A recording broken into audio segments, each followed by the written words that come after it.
Take it from the smartest man alive. There are drawbacks to knowing everything. Spoilers are plenty ahead, so tread carefully lest you find your own noggin bouncing off a rather firm backside. Metaphorically speaking, of course. I've got this! When you're playing a game, in order to have an emotional response that feels real, music can help generate that connection to what you're doing.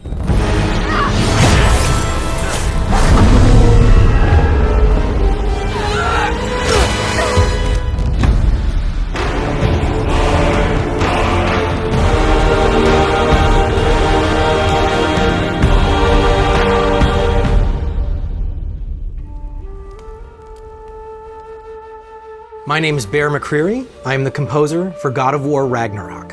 Hello, my name is Sonia Coronado, and my role here in God of War Ragnarok is music production lead. My name is Kellogg Boynton, and I'm a recording and mixing engineer for the music department here at PlayStation Studios. Hi, my name is Justin Fields. I'm in the music affairs group and typically handle music contracts and licensing. For God of War Ragnarok, I was invited to compose English language lyrics for the music score.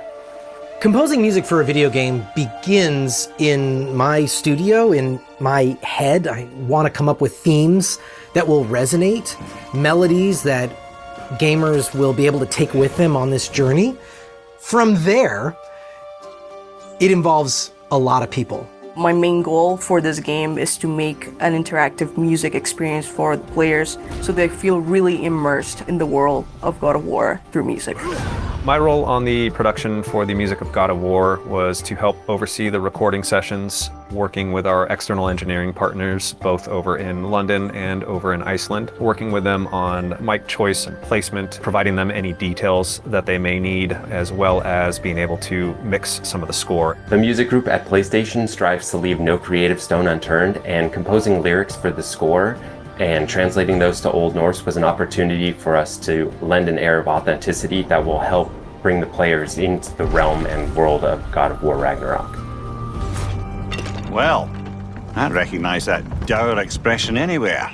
As a composer and as a fan, I want to go into a sequel and hear something that gives me exactly what I want and exactly what I don't know that I want. What do I want as a fan? The same thing. I want to hear that same theme again. But what do I need is new information and a new perspective on that material.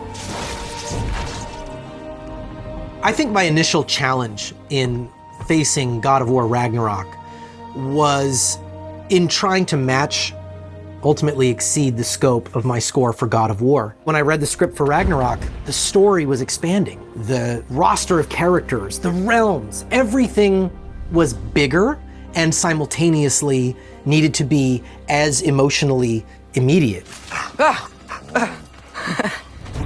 You tell me if you were gonna eat me. That's a joke, right? Probably the biggest challenge for me was coming up with a theme for Atreus, which I didn't do last time. And I didn't do last time because the story really didn't need it. I had a theme for his mom, I had a theme for his dad, and the game was about his relationship with those two entities. God of War Ragnarok was different. I needed a theme for Atreus. And I struggled with this one. I went through many drafts. Finally, I came across an idea of using the Nordic folk instruments predominantly to be his theme, to pull back on the orchestra and almost get rid of it. And I got a really small group of strings, just 5 strings, had them start chugging away. Dun, dun, dun, dun, dun, dun, dun, dun, dun, dun, dun, dun. It was small and tight, like a rock track. And then I brought in a nickel harpa and a Hardinger fiddle and wrote this theme for them that was quite literally the Kratos theme turned on its head. Instead of bum, bum, bum, bum, bum, bum, I just turned it around. Bum, bum, bum, bum, bum, bum, bum. It's telling you twice in a row. Twice in a row it tells you, hey, this is the Kratos theme, but it's backwards. And I pitched it like this. I said, Atreus' theme has got to be scrappy, it's got to be smaller. He's growing up. We don't want it to be as big and ominous and powerful and slow as the Kratos theme. It's got to be different. So it's going to be a little smaller. And I hit play.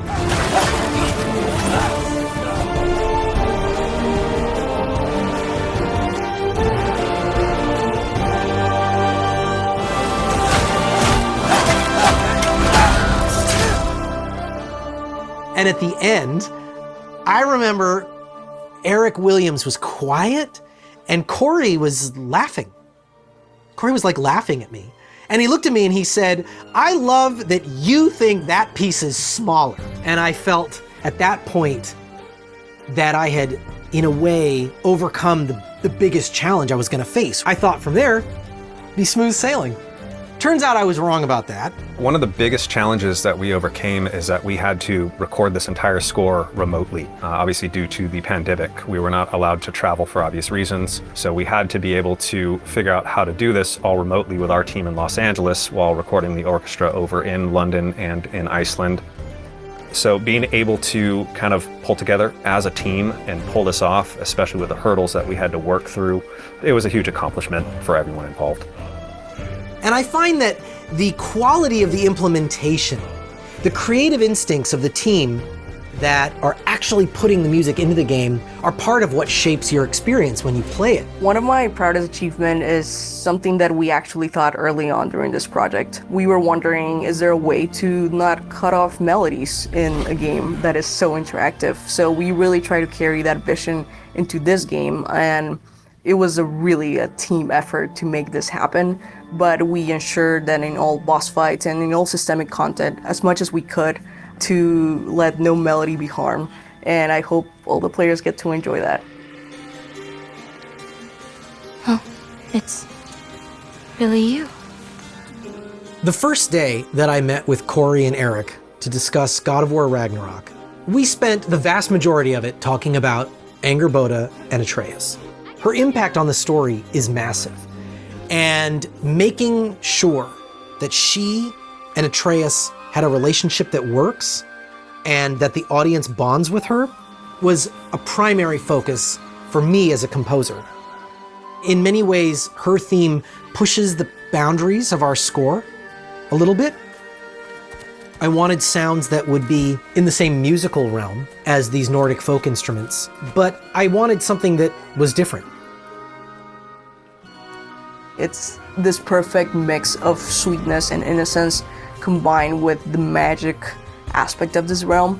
So the use of dulcimers, for example, to really represent that childlike innocence, but also this flute-like melody that really carries the story of Angrboda.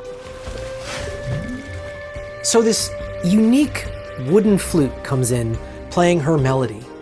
And her melody is closely connected to the Atreus tune.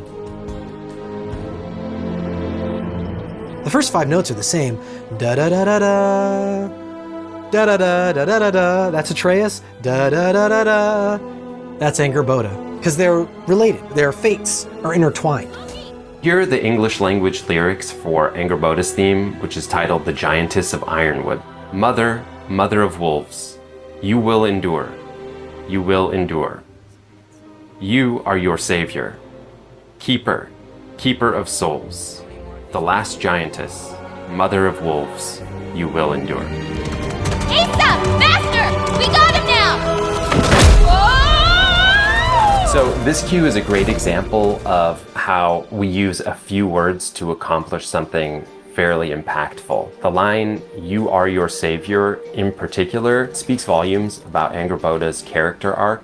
The concept of breaking free from one's own fate and taking control of one's own destiny is a common theme across all of the God of War games, and exploring that as it applies to Angrboda was an extremely interesting and exciting opportunity. If I was supposed to fight alongside you, I wouldn't disappear from your damn mural halfway through. She's lived under the weight of this prophecy her whole life, knowing that she was going to have to help Loki. And a big part of her dramatic evolution comes from what happens after that. Whoa! Gotcha! Thanks.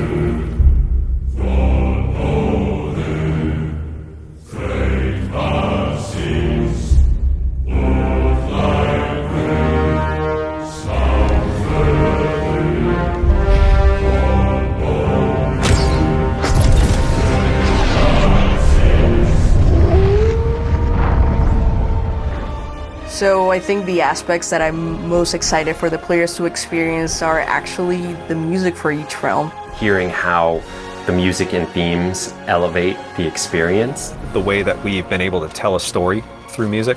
Perfect. Really excited for players to be able to experience all of that. Everybody on the music team, the sound team, and all of the writers and cast that I interacted with. For all of us, it's a passion project. We're doing this because we love it. And I am so excited for fans to get to hear all the new music and get to go to all 9 realms. I can't wait for fans to pop this game in and be transported away.